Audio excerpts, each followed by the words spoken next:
Hello दोस्तों, आपका हमारे यूट्यूब चैनल मेडिकोस टाइम्स पर एक बार फिर से स्वागत है। तो दोस्तों,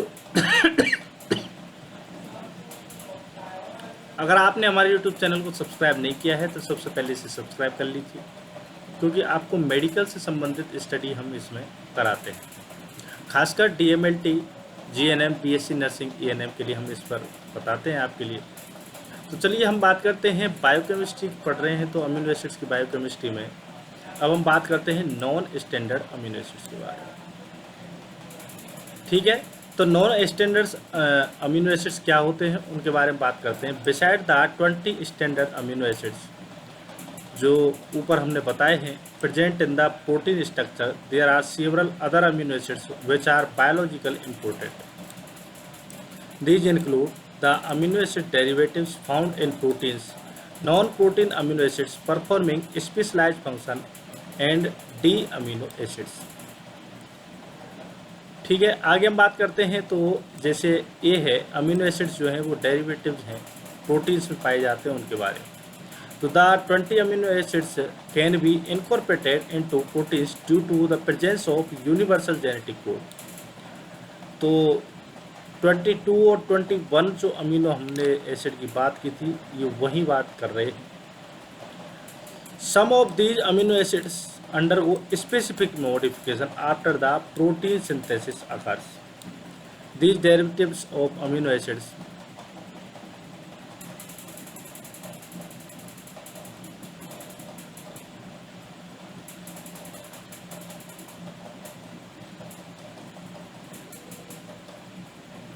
are very important for protein structure and functions.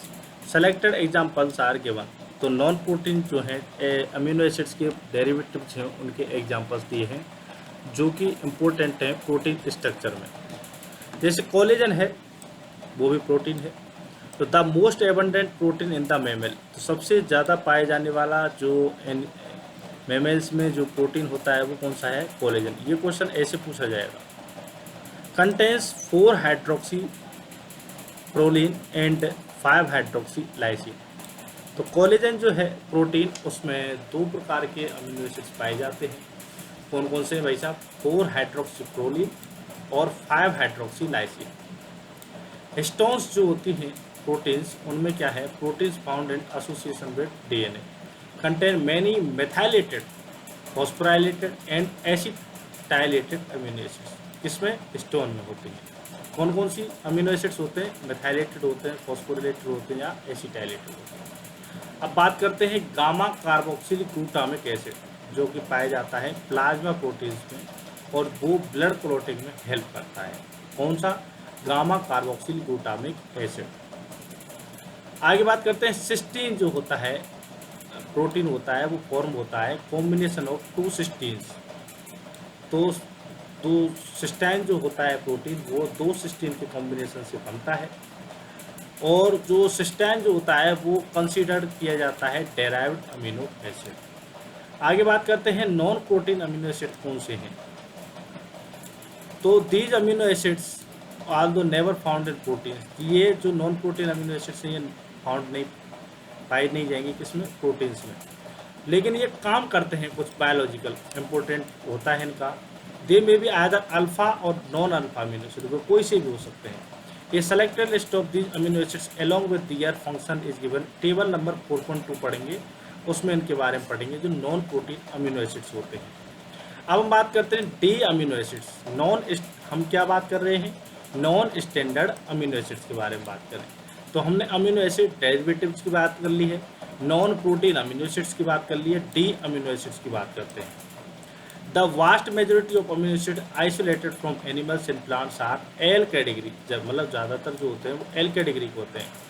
Certain D amino acids are also found in the antibiotics, actinomycin D, valinomycin, ग्रेमिसिडीन S। इनमें क्या होता है? अमीनो एसिड्स पाए जाते हैं।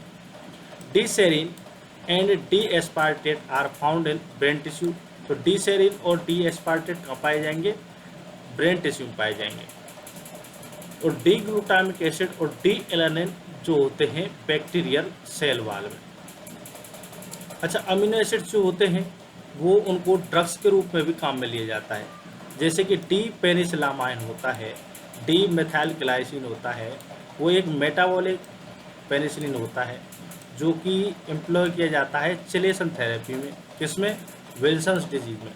ये क्वेश्चन आपके सामने आ सकता है भाई साहब। जो क्वेश्चंस आपके आने वाले हैं उन जो मैं आपको बताता हूँ उनको आप एक बार ज़रूर ध्यान से देख लें। विल्सन्स डिजीज़ के जो चिलेशन थेरेपी है जो हम करते हैं विल्सन्स डिजीज में, उसमें जो है वो कौन सा अमीनो एसिड को काम में लिया जाता है, तो आप बता देंगे डी पेनिसिलामाइन या फिर D methyl glycine. This is possible since D penicillamine can effectively chelate copper, वो कॉपर को अच्छी तरीके से चिलेट करता है। अगला है N acetyl cysteine is use in cystic fibrosis and chronic renal insufficiency as it can function as an antioxidant, क्योंकि ये एंटीऑक्सीडेंट के रूप में वर्क करता है। गाबापेंटेन, गाबापेंटेन तो आजकल बहुत होता है, बहुत काम में लिया जा रहा है। Alpha amino butyrate linked to cyclohexane is used as anti coagulant. तो एंटी कोगुलेंट होता है, हार्ट के जो पेशेंट्स होते हैं उनमें गाबापेंटेन लिया जाता है। चलिए वो टेबल की हम बात कर लेते हैं, जिस टेबल की हम अभी तक बात करते हैं कि नॉन प्रोटीन जो होते हैं कुछ अल्फा अमीनो एसिड वाली भी होती है और नॉन अल्फा भी होती है। तो अल्फा अमीनो एसिड जो होते हैं वो कौन कौन से हैं, ऑर्निथिन है, सेट्रुलिन है और आर्जिनोसक्सिनेट एसिड। ये अमीनो एसिड जो हैं ये यूरिया के बायोसिंथेसिस में इंटरमीडिएट के रूप में काम में आते हैं। थायरोक्सिन है, ट्राइआयोडोथायरोनिन है, एस एडिनोसिल मिथियोनिन है या होमोसिस्टिन होता है। जिनमें थायरोक्सिन और ट्राइआयोडोथायरोनिन होते हैं वो थायराइड हार्मोन्स जो होते हैं वो डराइव होते हैं टायरोसिन से। अगर हम बात करते हैं एस एडिनोसिल मिथियोनिन और होमोसिस्टिन की, तो मिथाइल डोनर होता है बायोलॉजिकल सिस्टम में एस एडिशनल मिथियोनिन, और होमोसिस्टिन होता है वो इंटरमीडिएट होता है मिथियोनिन मेटाबॉलिज्म में, irrespective for coronary heart disease. Homoserine जो होता है वो इंटरमीडिएट होता है in threonine, aspartate and methionine metabolism. D3,4 dihydroxyphenyl alanine dopa जो होता है वो न्यूरोट्रांसमीटर होता है और वो एक प्रिकर्सर होता है मेलानिन पिगमेंट का। क्रिएटिनिन की बात करते हैं तो वो direct from muscles and excreted in urine. Ovothiol की बात करते हैं तो सल्फर कंटेनिंग अमीनो एसिड होता है जो फाउंड होता है fertilized eggs and act as an antioxidant. Azaserine जो होता है वो एंटी कैंसर ड्रग होती है और साइक्लोसेरिन होता है वो एंटी ट्यूबरकुलोसिस ड्रग होता है। नॉन अल्फा अमीनो एसिड्स की बात करते हैं जो काम में आते हैं, बायोलॉजिकली इंपॉर्टेंट होता है हमारी बॉडी में, तो बीटा एलानिन जो होता है वो कंपोनेंट है विटामिन पेंटोथेनिक एसिड और कोएंजाइम ए का। और बीटा एमिनो आइसोब्यूटारिक एसिड जो होता है वो एंड प्रोडक्ट है पायरिमिडिन मेटाबॉलिज्म का। और गामा अमीनो ब्यूटारिक एसिड यानी गावा होता है वो एक न्यूरोट्रांसमीटर होता है प्रोड्यूस फ्रॉम ग्लूटामिक एसिड, ठीक है। और delta amino levulinic acid ALA जो होता है वो होता है intermediate in the synthesis of porphyrin finally heme. और टोरिन जो होता है वो फाउंड होता है in association with bile acids के साथ में। तो ये अल्फा अमीनो एसिड्स और नॉन अल्फा अमीनो एसिड यानी कि नॉन प्रोटीन अमीनो एसिड्स जो हैं उनके बारे में बात की, जो कि मतलब हमारी बॉडी में काम में आते हैं लेकिन वो प्रोटीन का स्ट्रक्चर नहीं होते हैं, इनके बारे में बात की आपसे।